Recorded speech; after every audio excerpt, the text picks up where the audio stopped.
Miren, los historiadores no somos jueces. Los historiadores tenemos, o debemos tener, si lo cumplimos bien, la misión de explicar y de hacer comprender. Los historiadores no tenemos que decir si ha habido aparición o no ha habido aparición, si se han cumplido los secretos o no se han cumplido los secretos. No tenemos tampoco que trabajar, naturalmente ustedes lo van a entender, no tenemos que trabajar con un elemento tan frágil como son los secretos de una vidente, porque nosotros hacemos historia, hacemos ciencia, y desde la ciencia vamos con los documentos o con aquello que no son considerados documentos, decían los maestros de la Escuela de los Anales, que no son documentos, pero que sí que forman parte de la historia. Por eso les tengo que decir que a mí me interesa muchísimo el mundo de lo religioso y de las apariciones, y que yo estoy acostumbrado habitualmente a hablar de esa comunicación entre cielo y tierra que se produce en la época moderna, no tanto en la época contemporánea, no tanto lo que se produce en el siglo XX. En la sociedad sacralizada en la que yo estoy acostumbrado a trabajar, no era nada extraño que se produjesen continuas apariciones, revelaciones, comunicaciones entre ese cielo y la tierra. Es más, si una imagen aparecía sin una historia detrás de una vidente, de unos milagros, de unos prodigios, esa imagen no tenía ningún sentido. Es decir, todas las patronas de nuestros pueblos tienen su historia y deben tener su historia. Y su historia de aparición, la de la Virgen de San Lorenzo. La Virgen de San Lorenzo nos dicen que la trae un sacerdote de Consuegra desde el siglo XI, que la esconde en una cueva del río Pisuerga y que la encuentra después un pastor. Lo único que es que la Virgen es del siglo XIV, hay un pequeño problema. Nos hablan del siglo XI, pero luego la Virgen es del siglo XIV. Pero es que lo necesitaba. Esa Virgen necesitaba esa historia. Y cuando, por ejemplo, hay otras imágenes en el siglo XVI que no tienen esa historia, como la de la Virgen de las Angustias, tendrán detrás otras leyendas, otras tradiciones. Ese es el mundo que habitualmente yo estoy acostumbrado a trabajar. Y resulta que en el siglo XIX nos vamos a encontrar que en una sociedad totalmente diferente, en una sociedad mucho más secularizada, en una sociedad burguesa, en una sociedad que estaba construyendo el régimen liberal, con sus revoluciones, con sus tensiones, con sus controversias, con su relación durísima entre la Iglesia y el Estado, con las exclaustraciones y con las desamortizaciones. Un régimen medianamente liberal y progresista que se constituía en España, lo primero que hacía no era una constitución, sino expulsar a los jesuitas. Entonces, en medio de todo esto, también la Iglesia reaccionaba y hablaba del catálogo de los errores modernos. Les estoy empezando un poco a poner en situación histórica. Hablaba de los errores modernos, el catálogo de los errores modernos que elaboró Pío IX. Todo ello, la participación de los católicos en la vida pública, en la vida política, va a tardar mucho en ser asumido por la propia Iglesia. Y en ese contexto de revoluciones en España, por ejemplo, que van a destronar a Isabel II, o en Francia, en 1870, con la Comuna Parisina, o en Portugal, ya empieza a aterrizar, en 1910, las apariciones son en 1917, en Portugal en 1910 se produce una revolución con la proclamación de la República y la expulsión del rey Manuel II, un rey jovencísimo. Bueno, pues en medio de ese siglo XIX, que no termina en el año 1900, sino que se prolonga, bueno, pues el catálogo de apariciones marianas es muy abultado. Si solamente fuésemos a las reconocidas por la Iglesia, tendríamos en 1830 la de Nuestra Señora de la Medalla Milagrosa, en 1836 la de Nuestra Señora de las Victorias, en 1846 la de Nuestra Señora de la Saled, en 1858 la de Nuestra Señora de Lourdes, y ya en los días de la Tercera República Francesa la de Pontmain, la Madre de la Esperanza en 1871, la Madre de la Misericordia en 1876.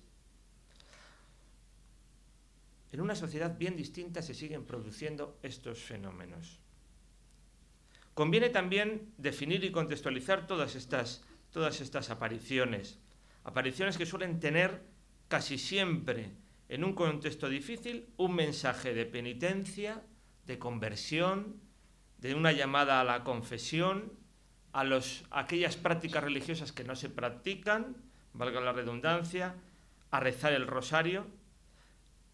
Apariciones que suelen tener como protagonistas a sencillos videntes. Los que eran considerados auténticos evitaban la atención sobre ellos. Un vidente que es protagonista, ya tenemos que dudar de ese vidente. Un vidente que quiere huir de la situación, como ocurrió en Lourdes o como ocurrió en Fátima, porque en realidad aquella situación, aquella experiencia les complicaba realmente la vida. Incluso les anunciaba una complicación de vida muy seria. Y muchos de ellos van a morir muy prematuramente, con la incomprensión de todos alrededor. Bueno, en el caso de Jacinta y de Francisco, casi no va a dar tiempo a eso.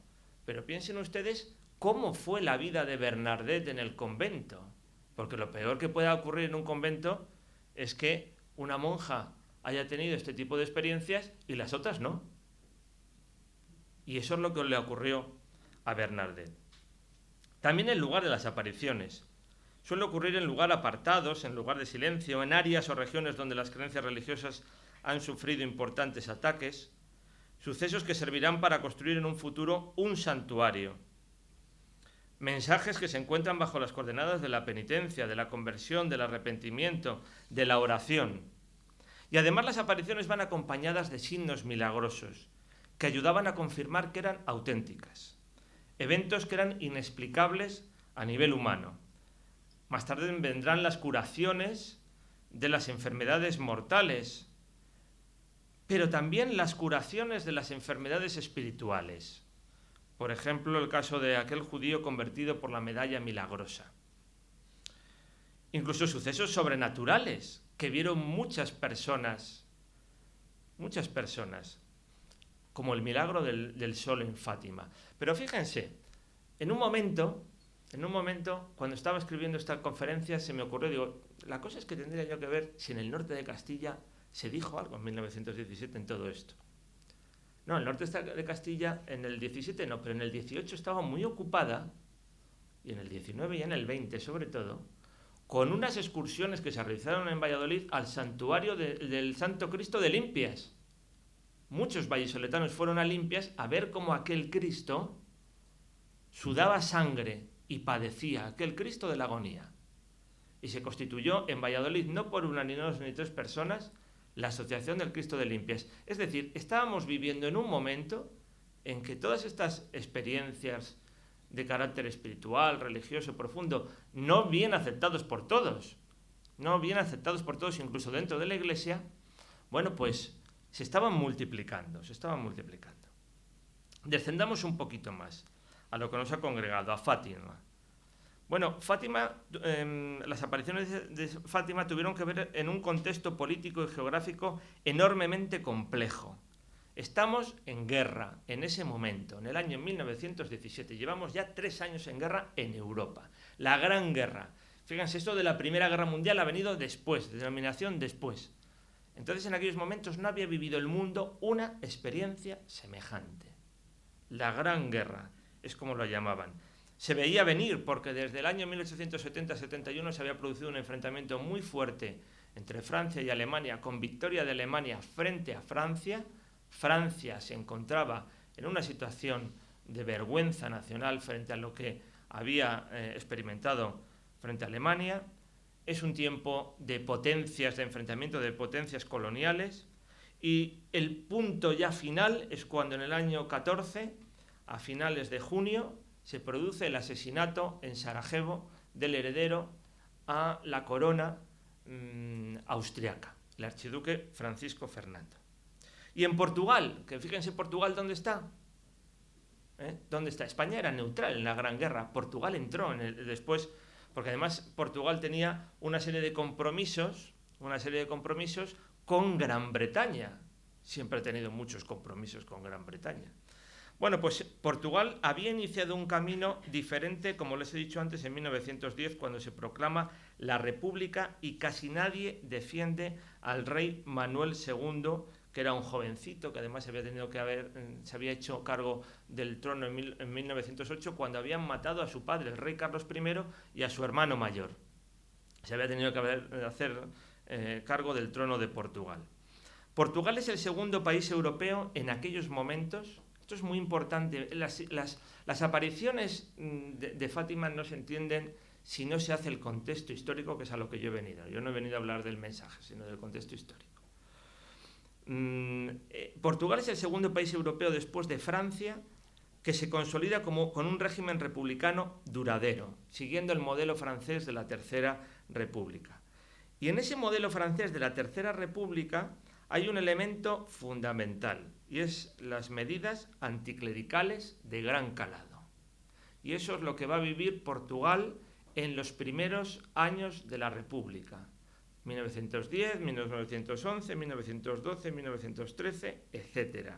Por lo menos hasta el 17. Constantemente a través de una segunda disolución de las órdenes monásticas, una separación entre la Iglesia y el Estado. Después detallaremos. A partir de 1917 se produce un giro en esa República portuguesa hacia un mayor autoritarismo militar. Se pueden imaginar que con un enfrentamiento cada vez mayor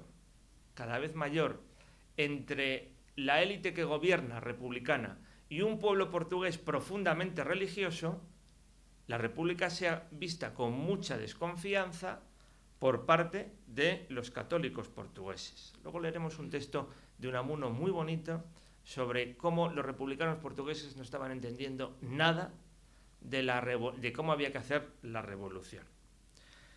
Y otro giro todavía más copernicano se va a producir a partir de 1926 con un golpe de Estado que frenó esa orientación, si quieren ustedes, anticlerical, aunque no solamente anticlerical, de la República Portuguesa, y situó a dos hombres fuertes en el poder, el que va a ser presidente, Antonio Óscar de Fragoso Carmona, y sobre todo el hombre fuerte a partir de 1932, Antonio de Oliveira Salazar, que va a permanecer en el poder en Portugal hasta el año 1968, con un régimen que se denominará el Estado Nuevo. Salazar era en el año 30. Salazar había nacido en el seno de una familia modesta, se había formado precisamente en un ámbito de un seminario, la importancia de la formación de los seminarios, el seminario de Viseu. Incluso allí había coincidido con el que en el futuro va a ser patriarca de Lisboa.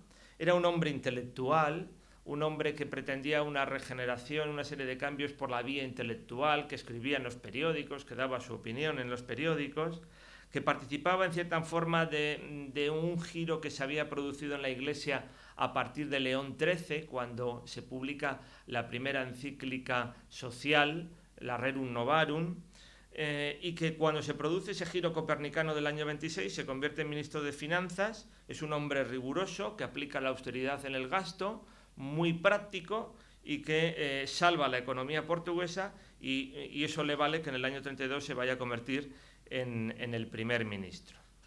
El régimen que existe en Portugal a partir del año 32, pues es un régimen autoritario, pero no un régimen fascista. Tiene muchos elementos quizás que comparten, pero por ejemplo no es un régimen paganizante como ocurre con algunos regímenes fascistas como el de Mussolini y por supuesto el de Hitler, pero tiene partido único, hay un cierto más moderado culto al líder, porque miren ustedes, los intelectuales, aunque gobiernen, pues nunca son atractivos. Y sobre todo, él recupera el tradicionalismo católico, lo que no quiere decir que haga lo que dicen los obispos portugueses. Es más, el patriarca de Lisboa en un futuro se enfadará con él porque Salazar plantea una separación Iglesia-Estado.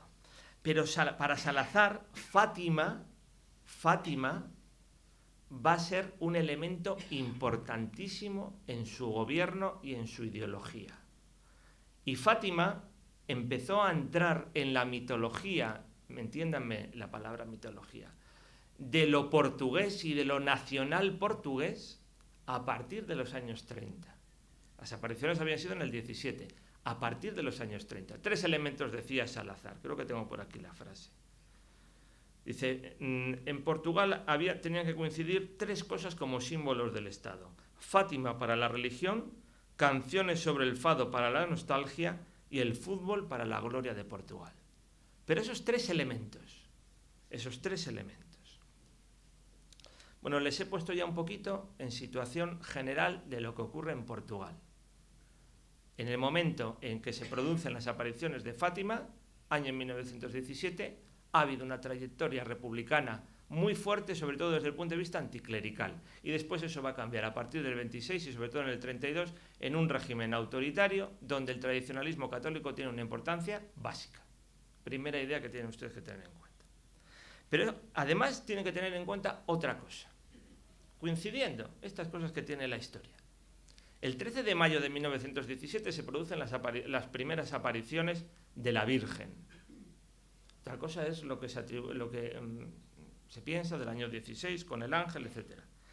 El 13 de mayo de 1917 se producen las primeras apariciones de la Virgen. El 13 de mayo de 1917, a muchos kilómetros de allí, en el Vaticano, se está ordenando obispo a un monseñor llamado Eugenio Pacelli, que le mandan a ser nuncio en Baviera, en plena Gran Guerra,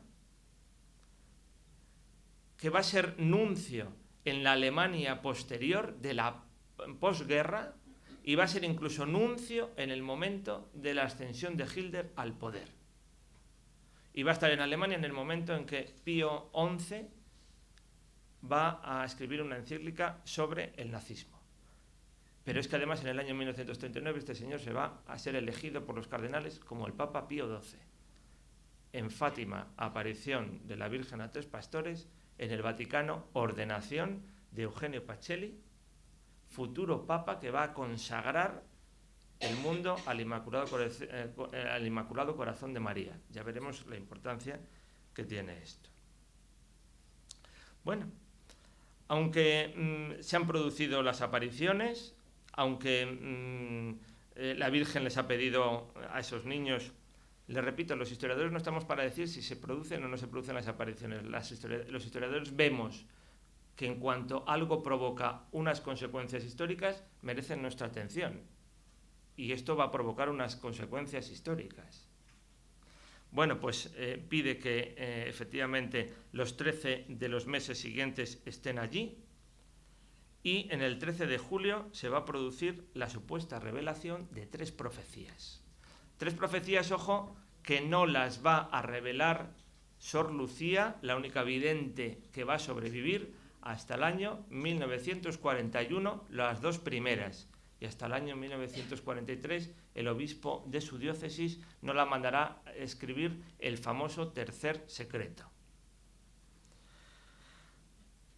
Efectivamente, en Portugal, en ese momento, van a asistir al famoso baile del sol del 13 de octubre del año 1917, miles y miles de personas. Pero es un país profundamente con una terrible ansiedad social, porque le han metido en la guerra, porque la amenaza de la revolución en Europa es clara, porque detrás de la amenaza de la revolución está la amenaza de lo que ellos consideran la extensión del comunismo.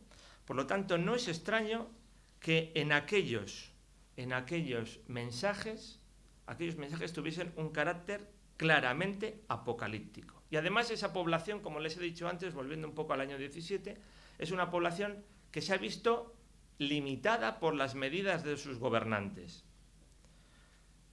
Miguel de Unamuno escribió un artículo en 1908 titulada Las ánimas del purgatorio en Portugal. Y decía Miguel de Unamuno: es muy frecuente oír a los portugueses que es el suyo un pueblo irreligioso, que aquí en Portugal los problemas de religión no interesan de veras a nadie. Paréceme que en esto, como en otras cosas, padecen una ilusión. Se refería a los gobernantes.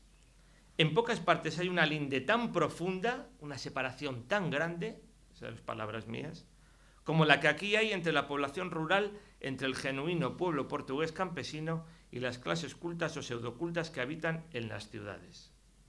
Y esto va a llevar a toda una serie de acontecimientos que tampoco me da tiempo a mí a relatar en este momento de enfrentamiento entre esas clases dirigentes republicanas y la población portuguesa, que en este caso va a acudir en masa a lo que ocurre en Fátima. Pero les insisto, Fátima no se convirtió en mito nacional hasta unos pocos años después. Vamos a desgranar, sobre todo recorriendo en este tiempo que nos queda, la historia de Europa, y vemos cómo se ha reflejado en el mensaje de Fátima. Pero claro, es fácil leerlo cuando las memorias de Sor Lucía se publican en el año 1941. Fíjense, la primera parte de ese mensaje nos dice: Nuestra Señora nos mostró un gran mar de fuego que parecía estar debajo de la tierra. Hundidos de este fuego estaban los demonios y almas como si fuesen brasas transparentes y negras o bronceadas con forma humana que flotaban en el incendio, llevadas por las llamas que de ellas mismas salían. Juntamente con nubes de humo cayendo por todos los lados, semejantes al caer de las chispas en los grandes incendios, sin peso ni equilibrio, entre gritos y gemidos de dolor y desesperación que horrorizaba y hacía temblar de pavor, los demonios se distinguían por sus formas horribles y asquerosas de animales espantosos y desconocidos, pero transparentes y negros. Esta visión duró un momento y gracias a nuestra buena Madre del Cielo, que antes en la primera aparición nos había prevenido con la promesa de llevarnos para el cielo. Si así no fuese, creo que habríamos muerto de susto y de pavor. Esto es el núcleo de lo que ella va a decir en el año 41, que es el primer secreto. Bueno, no hay por qué ver el retrato del infierno. Con ver el retrato de lo que está ocurriendo en Europa en aquellos momentos es suficiente.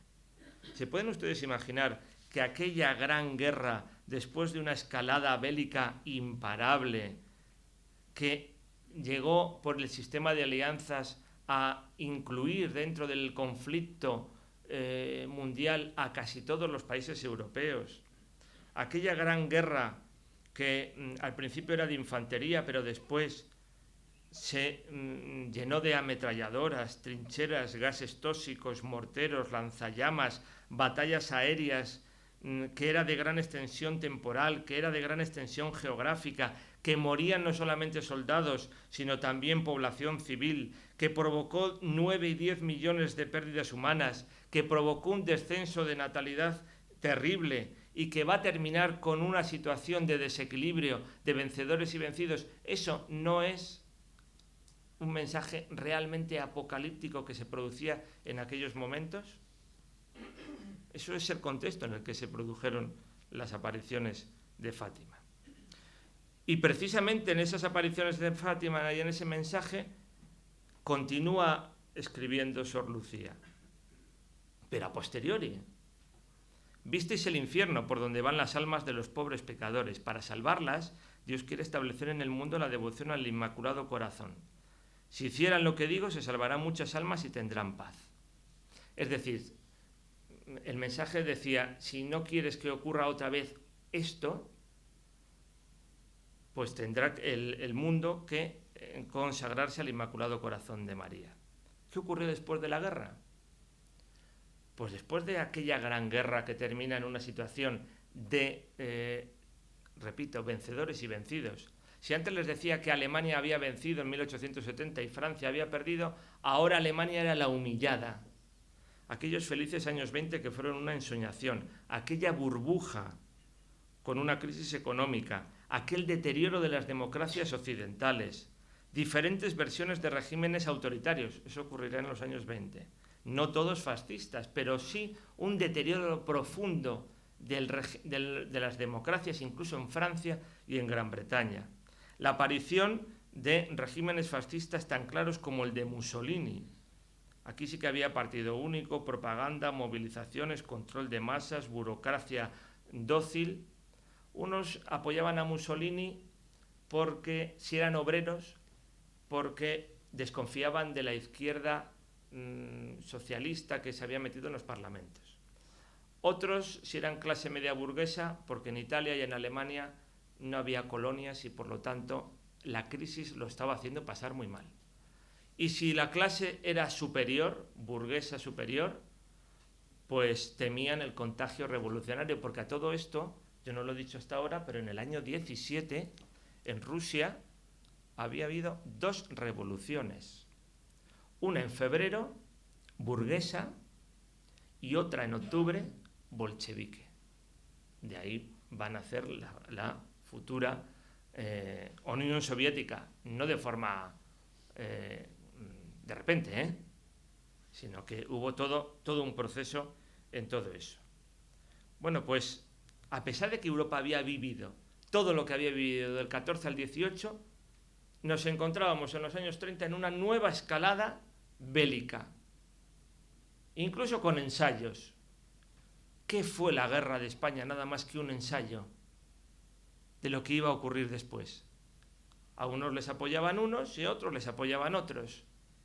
El otro día yo veía un reportaje sobre el génesis de la pintura, de la gran pintura de Picasso de Guernica, la aviación Cóndor alemana. ¿Qué fue aquello? Nada más que un ensayo de lo que habría de venir después. Continúa el mensaje apocalíptico de Fátima. No podía ser de otra manera, si es que estábamos en una Europa apocalíptica. ¿Qué decía? Continuaba. Decía, cuando vean una noche alumbrada por una luz desconocida, sepan que es la gran señal que les da Dios del que Él va a castigar al mundo por sus crímenes, por medio de la guerra, el hambre y las persecuciones a la Iglesia y al Santo Padre. Para impedirla, vendré a pedir la consagración de Rusia a mi Inmaculado Corazón y a la comunión reparadora de los primeros sábados. Si atendieran a mis pedidos, la Rusia se convertirá y tendrá paz. Bueno, pues aquella noche alumbrada, dicen los que entienden de estas cosas, yo no entiendo nada, que eran auroras boreales que se producen. Bueno, unos pocos días después, en el año 38, Hitler entrará en Austria. Y la entrada de Hitler en Austria, la incorporación de Hitler en Austria, va a ser decisiva para lo que va a ocurrir un año después, en el año 39. Porque ya saben que el punto definitivo para el inicio de una nueva guerra será la invasión de Polonia. Y de nuevo se pone en marcha todo el sistema de alianzas. En aquella ocasión España, que ya había salido de lo suyo, de aquella guerra ensayo, y Portugal fueron neutrales. Pero el resto de Europa estuvo implicada claramente en esa Segunda Guerra Mundial, todavía más terrible que la primera. Todavía más terrible que la primera. En el momento en que Hitler está en el momento, perdón por la repetición, pero en el momento que Hitler está en el culmen de su poder territorial, es cuando en el año 41 Sor Lucía escribe sus memorias. En ese instante. Y en sus memorias plasma lo que habían sido los mensajes anteriores. La guerra terminará en el año 1945, pero no piensen que va a terminar en el año 45 con paz y armonía. De nuevo vencedores y vencidos, como casi siempre, y de nuevo 2 bloques entre los vencidos.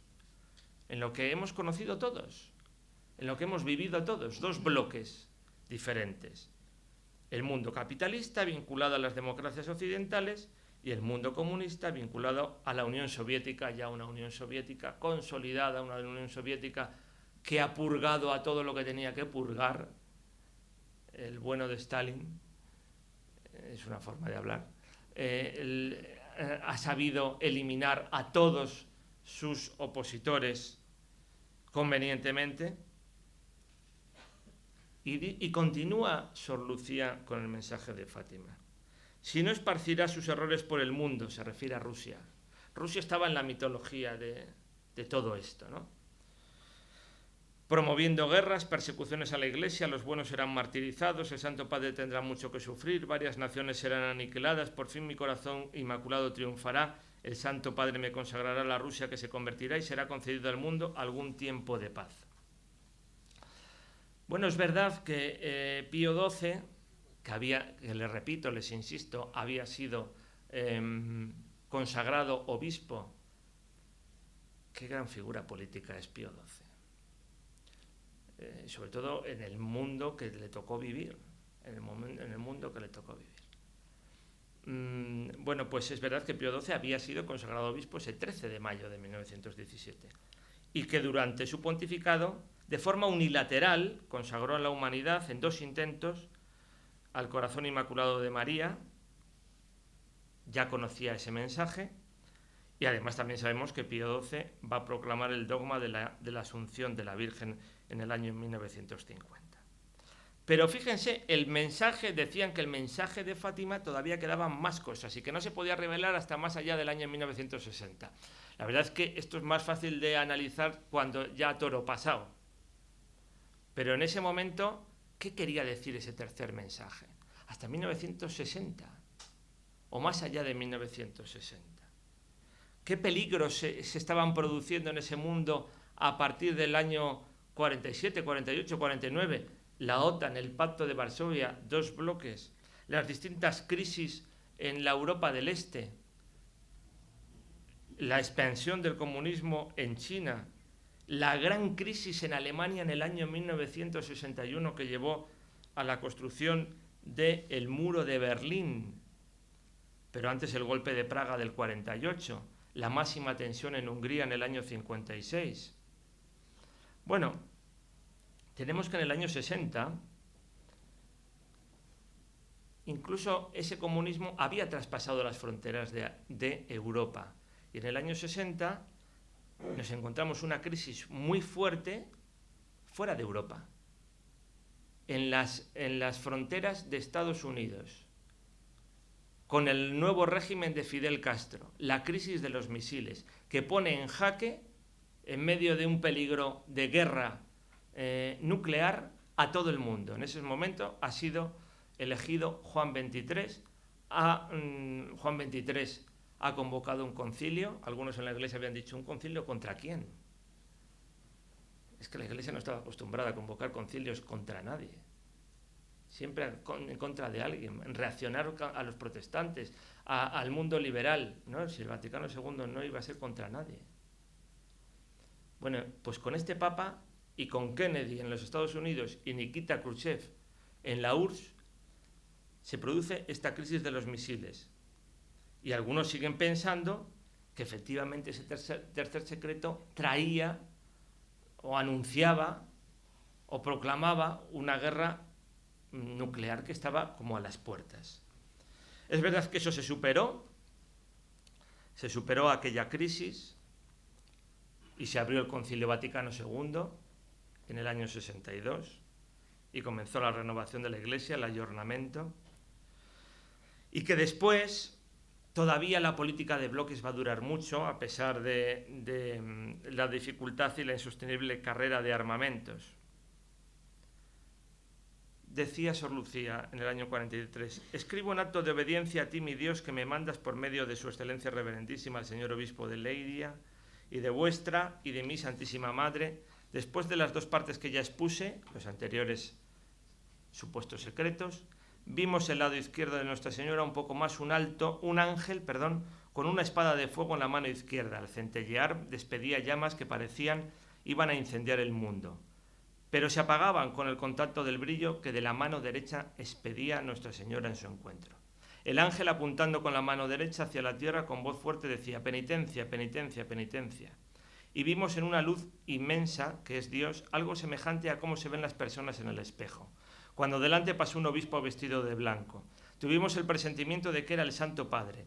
Vimos varios otros obispos, sacerdotes, religiosos y religiosas subir una escabrosa montaña, encima de la cual estaba una gran cruz de tronco tosco, como si fuese de alcornoque, como la corteza, etcétera, etcétera, etcétera.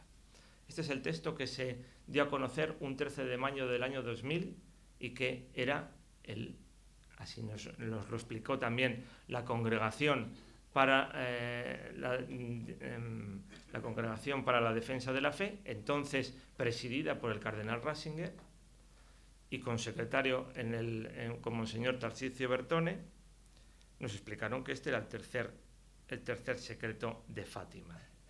Lo cierto es que aquel tercer secreto de Fátima había estado dentro de un sobre lacrado en el archivo secreto del Santo Oficio, que el bueno del cardenal Ottaviani, que había sido el gran inquisidor con el que vivió Juan XXIII, se lo dio a conocer y que, según dicen, Juan XXIII dijo: esperemos, rezaré, lo haré saber lo que decida, y que Pablo VI también lo conoció, hasta llegar precisamente al 13 de mayo de 1981, cuando Juan Pablo II sufre un traumático atentado, detrás del cual está todavía ese mundo de política de bloques, y sobre todo de un bloque que ha vivido la figura sorprendente de aquel arzobispo de Cracovia en Polonia, y que Juan Pablo II, una de las cosas que pide es toda la información sobre Fátima. Que Juan Pablo II tenía previsto realizar la consagración al Corazón Inmaculado de María el 7 de junio de 1981 y que no la pudo hacer directamente. Que cuando la va a realizar a Fátima el 13 de mayo de 1982, en el primer aniversario de su atentado en la Plaza de San Pedro, quizás ustedes no se acuerdan, o sí se acuerdan, intentó asesinarle también un sacerdote de origen español llamado Juan Fernández Kroll, que pertenecía a la Sociedad San Pío X y que había criticado, incluso había dicho que el arzobispo Lefebvre se había quedado corto en las críticas al Vaticano II. Bueno, pues con todo eso, a pesar de todo, Juan Pablo II va a realizar la consagración al Corazón Inmaculado de María el 25 de marzo de 1984. Ahí no unilateralmente, como había realizado Pío XII, sino consultando a todos los obispos de la Iglesia. Y a partir de el contexto de Fátima continúa, porque a partir de 1985 tenemos que hay un cambio en la Unión Soviética, con la llegada de Mikhail Gorbachev a la Secretaría del PQS, que se produce un final de esa ruptura entre dos bloques, teóricamente el final de la ruptura. Los bloques y los muros siguen existiendo, no hace falta que les pague nadie, han existido desde siempre. Y que curiosamente, el 13 de febrero del 2005 muere Sor Lucía a los 97 años, por cierto se acaba de cerrar el proceso informativo de su diócesis para el proceso de beatificación, y que 2 meses después fallecía Juan Pablo II, y que el Papa Francisco muy probablemente va a visitar Fátima en el centenario, unos días después de que vayáis vosotros, va a visitar Fátima en el centenario de las apariciones. Para terminar, yo voy a leerles lo que se publicó en la Congregación de la Defensa de la Fe, por Tarcisio Bertone. La decisión del Santo Padre Juan Pablo II de hacer pública la tercera parte del secreto cierra una página de historia marcada por la trágica voluntad humana de poder y de iniquidad, pero impregnada del amor misericordioso de Dios y de la atenta premura de la Madre de Jesús y de la Iglesia. La acción de Dios, Señor de la historia, y la corresponsabilidad del hombre en su dramática y fecunda libertad son los dos goznes sobre los que se construye la historia de la humanidad. La Virgen que se apareció en Fátima nos llama la atención sobre estos dos valores olvidados, sobre este porvenir del hombre en Dios, del que somos parte activa y responsable. Lo cierto es que el lenguaje no podía ser otro que apocalíptico con el siglo XX que nos ha tocado vivir y a los historiadores estudiar. Sujeto a interpretaciones y revelaciones por parte de los que lo han querido hacer así. Los historiadores no hacemos ni interpretaciones ni revelaciones desde ese punto de vista. Tenemos que trabajar desde un punto de vista científico, siempre con documentos históricos. Pero esta ha sido una historia realmente, como les he repetido en tantas ocasiones, apocalíptica, la del siglo XX. No sabemos si alguien la sabía antes. Espero que otro día les pueda contar una historia más divertida. Muchísimas gracias.